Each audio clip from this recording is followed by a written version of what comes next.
I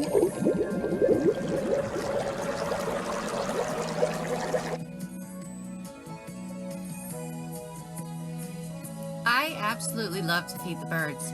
I remember going to the park when my son was little so he could run and play. We always took 2 loaves of bread with us so he could feed the ducks and the swans at the pond. In later years, Hubs had the seagulls trained. He would eye one of them and throw up a piece of bread, and the same gull would catch it midair. Not too many pieces ever hit the ground.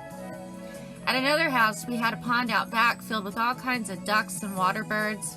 We fed them so much that Hubs named the big crane George, and George would walk in our garage if the door was left up and stand at the interior house door staring through the glass until Hubs came out to feed him. He was such a neat bird. A big fellow too, standing 3 feet tall.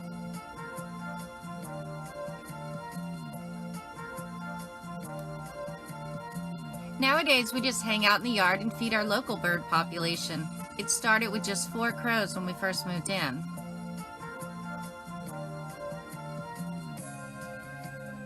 Now there's a loner crow to make 5.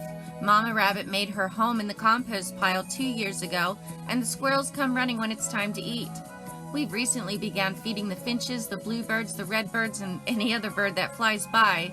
And I love listening to the 2 Chuck Will's widows who live across the street. They sing all night in good weather. I actually need to make a few squirrel-proof feeders, but I haven't found the time yet, so we just toss the seeds on the outside tables. For those of you who may be wondering how to make a nice-looking squirrel-proof feeder for about $2 each, I'll show you in another video. Our hummingbird friend comes back every year and feeds at sunup and sundown, and I put local, organic, raw, unfiltered honey out for the bees to eat until my tree explodes with flowers for them in the spring.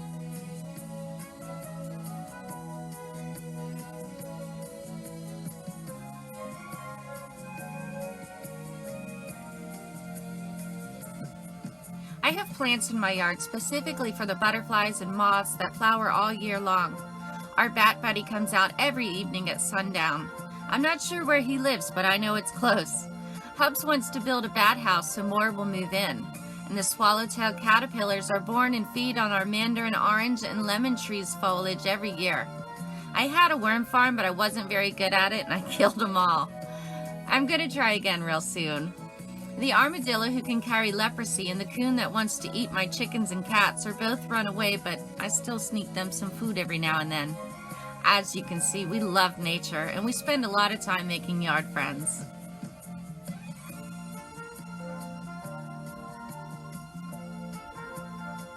We've recently upgraded everyone's buffet choices due to the fruits and veggies being in season right now.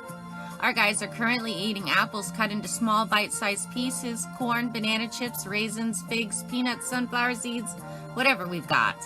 Spaghetti and regular bananas seem to be their favorite this week though. I also throw my kitchen scraps around in my garden beds like the potatoes, carrots, zucchini, so the bunnies have a variety of veggies too. We try not to mow certain weeds and the cacti so it's available for the gopher tortoise who lives out back. And the sunflower seeds and finch seeds do get thrown on the tables. And while we can afford it, we're trying to offer them all a better, more balanced, healthy diet. They all seem to like it.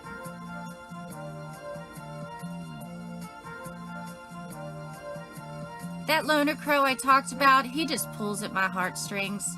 He comes bouncing around out back in the high grass, or he'll just sit on a flower bed log. He looks so very sad and lonely. Hub says I'm a sucker. Truth is, he's one too. So now I make 2 separate crow piles because the other 4 won't share. And then one day I decided to put out a water bowl for him, thinking maybe the other guys wouldn't let him drink either. Sadly, it was just a rusty old tin pan I placed under my plants, but it held water, so out it went. You know the saying, if you build it, they will come. Once the water bowl was there, oh boy did they come.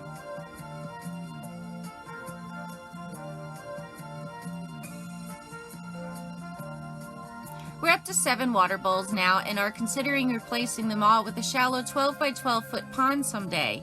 I currently use the plastic round lids from the store-bought cakes for the squirrels, bunnies, and crows. On the table goes the clear plastic tops to the store-bought pastries for the little birds while they're eating. We have a round tan-colored bathroom trash can on the side of the house. We flipped it upside down and it has a 3-inch lip that I placed a broken cinder block in and filled it with water. When it's full, the birds and the butterflies and the moths can sit on the side and safely drink from its edge. When it's half full, they can move down to the cinder block and safely drink. And when it's almost empty, they can just stand in the bottom and get a drink. I love the cake toppers though. They're pretty sturdy, perfectly round, have a safe edge on them, and they're clear, so they look good too.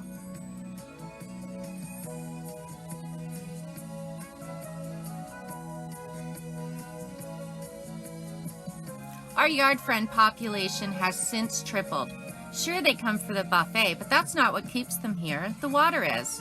The smaller birds are now bathing in the trash can bird bath every single day, and the crows bring in whole pieces of bread from other people's yards to eat here just because they like to dunk it in their water bowls first.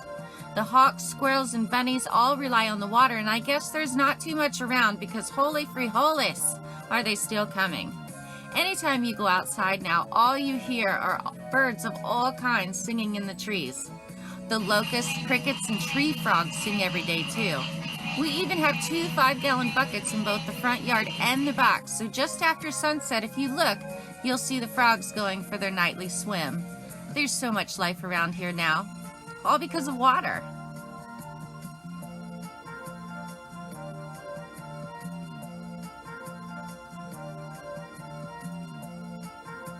In the last 6 months, though, we've had a slight problem. We empty our pool every year, so it's easier to clean and get up and running the following summer. And before we were placing the water bowls out, I guess some animals were so desperate they were literally dying of thirst. We've had 2 squirrels drowning in the pool because the water was so low they couldn't reach to drink it, and yet it was too deep for their little legs to reach the bottom. And the pool sides are much too slippery for them to grip and climb too.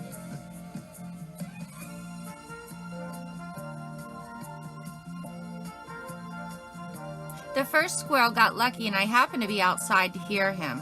I grabbed that rusty tin water pan I gave the crows and reached in the pool for him to grasp so I could pull him out, but the whole time I was praying, please don't bite my face off or scratch me. He didn't.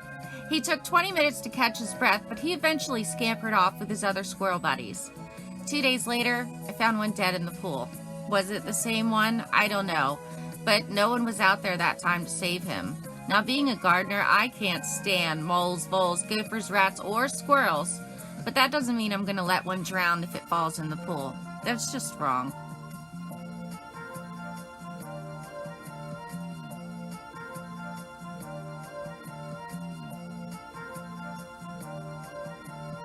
Three days ago, while working on a different video, I stopped to go out back to take a picture I needed of a plant. In the pool again was something thrashing, and I could see water being kicked up. I dropped the camera and grabbed the same pan and ran to the pool, and this time it was a young hawk. He was on his back in the water, and his wings were extended as if he was trying to flap. His feet were in the air, but his face was underwater. I touched the pan to his feet so he could grip it. Again, I was thinking, please don't attack me. He didn't either. He was shivering, so he held his wings out so he could dry. He kept his mouth open, so I was worried he may have swallowed too much water in his lungs that he wouldn't make it. He had no energy for a half hour or so, so he stayed where I put him. Finally, he hopped towards the grapevine and climbed to the top to sit in the sun. He stayed there for probably another 10 minutes, and then with a super loud hawk call, he took off flying.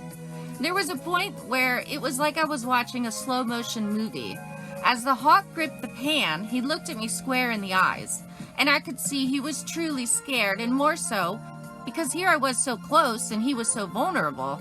But as I raised him out of the water, I literally saw his eyes lighten up when he realized I was only trying to save him. It was definitely a very cool moment, and one I'll replay in my mind for many years to come. The moral of the story is we need to stop being lazy and put the damn pool cover back on so this doesn't happen anymore. But also, I wish more people would put out water bowls in their own yards.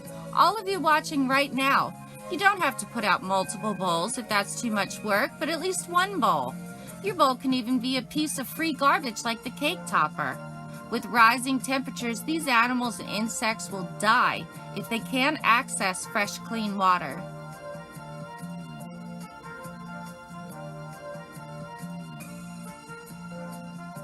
You know, one of my favorite pastimes is to grab a nice chilled mixed drink and water the plants in the evening.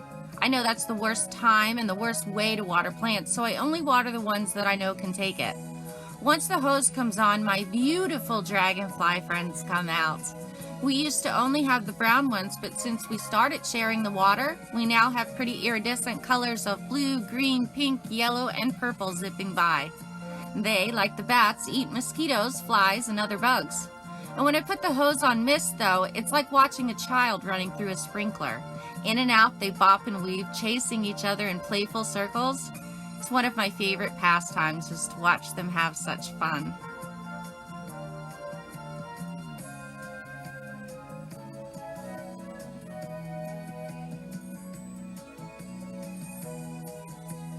You know, Hubs and I were talking last night while I was correcting grammar on this video, and we realized the first 2 summers we were here, we had a terrible fly and mosquito problem.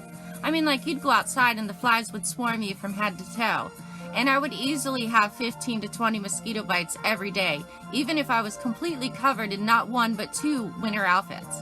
They still bit my face, my hands, my ankles. And then the bats, and the frogs, and the iridescent dragonflies moved in, and our bug population is now almost non-existent. I love it. I know it's a pain in the ass to have to remember to clean and refill a water bowl every day or so, but 5 minutes is all it takes. If you could just spend 5 minutes a day tending to the bowl, I bet your heart would soften once you begin to see your yard come alive with life when it's around. It'll also give you a deeper sense of purpose. Knowing that the animals are relying on you for their water makes the bond you'll create with them that much stronger. Everything has a purpose, and if something's missing, it affects all of us. Living simple doesn't have to be complicated. It gets better, my friend, if you just believe. Marcy Jax.